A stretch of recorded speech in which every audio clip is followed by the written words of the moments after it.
Kelompok militan Tentara Pembebasan Balochistan atau BLA menyerang kantor polisi di Provinsi Balochistan, Pakistan.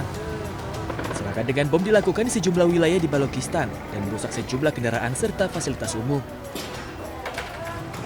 Radio pemerintah Pakistan melaporkan bentrokan antara pasukan keamanan dan kelompok separatis dari Tentara Pembebasan Balochistan terjadi di beberapa lokasi.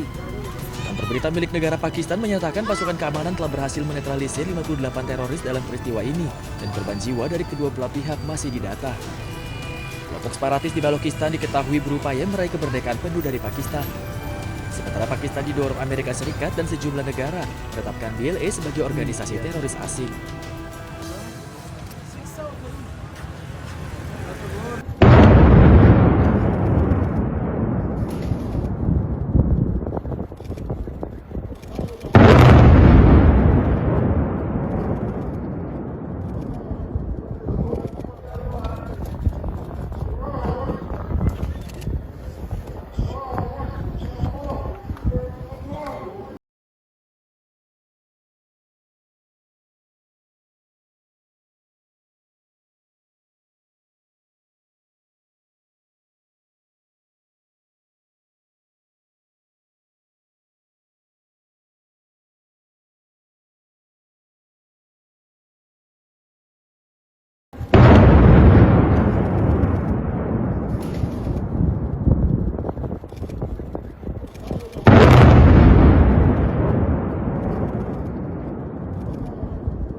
Petugas pertolongan pertama bergegas ke lokasi kejadian setelah sebuah bus penumpang terbalik di Antalya, Turki Barat, Turki.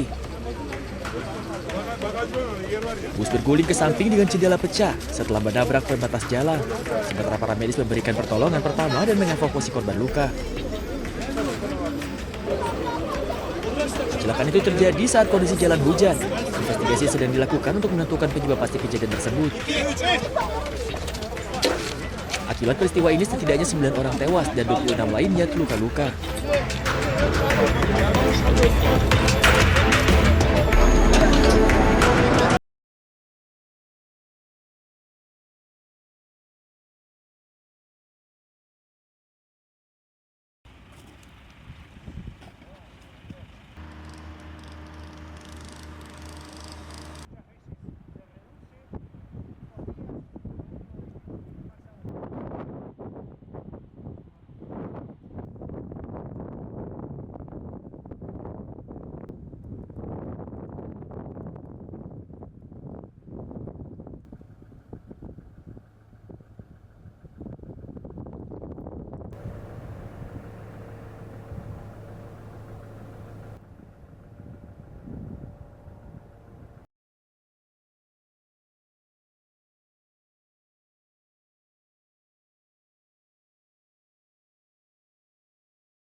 Kota Haridwar, yang artinya gerbang menuju para dewa, berubah menjadi pertunjukan iman manusia yang menakjubkan pada hari Minggu selama Magni Purnima.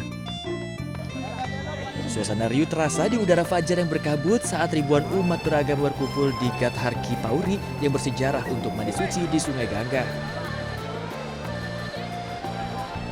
Magi Purnima adalah hari yang penting dalam Sanatan Dharma, dengan mandi dan memberi sedekah sebagai hal yang utama pada hari ini. Hari yang penuh berkah ini menandai berakhirnya Maksnan yang berlangsung selama sebulan dan diyakini dapat membersihkan jiwa serta memberikan keselamatan.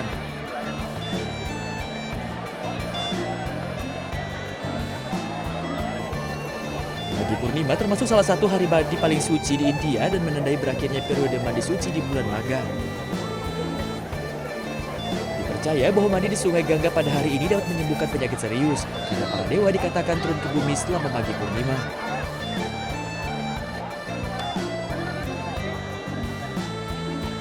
Meskipun dijalankan dengan semarak, para umat diimbau untuk tetap menjaga kebersihan dan kelestarian Sungai Gangga.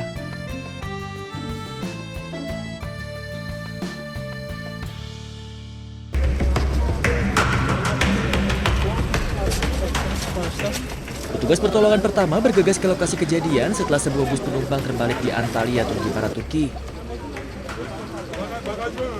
Bus berguling ke samping dengan jendela pecah setelah menabrak pembatas jalan, sementara para medis memberikan pertolongan pertama dan mengevakuasi korban luka.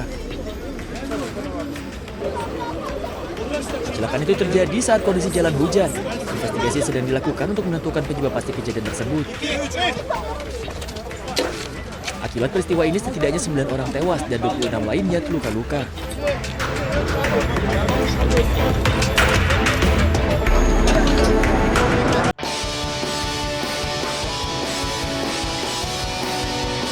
Di tengah kondisi perang dan keterbatasan di Gaza, olahraga tinju menjadi salah satu cara bertahan hidup. Ya, puluhan anak perempuan di Gaza ini mulai menekuni olahraga tinju sebagai upaya menjaga kesehatan fisik dan mental di tengah trauma konflik berkepanjangan. Latihan dilaksanakan di salah satu tempat pengungsian dengan fasilitas dan peralatan yang sangat terbatas. Tanpa ring resmi dan perlengkapan standar, namun semangat para peserta ini tetap menyala. Tinju menjadi sarana menyalurkan emosi, membangun ketahanan mental, serta menumbuhkan rasa percaya diri di tengah ketidakpastian. Latihan digelar 3 kali dalam sepekan, masing-masing selama 1,5 jam, dan pesertanya berusia 5 hingga sekitar 20 tahun. Sang pelatih, Osama Ayub, mengungkapkan awalnya hanya 5 anak perempuan yang berlatih. Namun seiring berjalan, kini jumlahnya berkembang menjadi sekitar 40 atlet tinju wanita muda. Fenomena ini menjadi simbol perjuangan generasi muda Gaza untuk bisa bertahan, bangkit, dan menjaga harapan melalui olahraga tinju meski konflik belum sepenuhnya usai.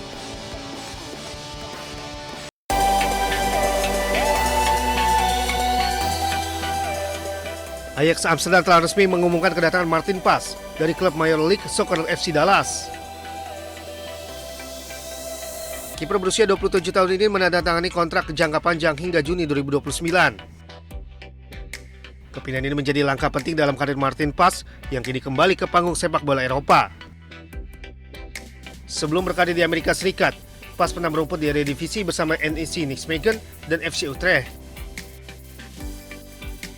Selama memperkuat FC Dallas, Martin Pas tampil konsisten dan menjadi pilar utama di bawah Mistar. Kehadiran Martin Pas merupakan bagian dari proyek pembangunan ulang tim, sekaligus untuk memperkuat sektor penjaga gawang dalam persaingan di Eredivisie maupun kompetisi Eropa. Selain itu, transfer ini juga menjadi kabar membanggakan bagi sepak bola Indonesia. Sebagai kiper timnas Indonesia, Martin Pas kini akan bermain di salah satu klub paling bersejarah di dunia. Ya, langkah Martin Pas ke Ajax diharapkan memberikan dampak positif, baik untuk perkembangan karir pribadinya maupun untuk menambah kualitas timnas Indonesia ke depan.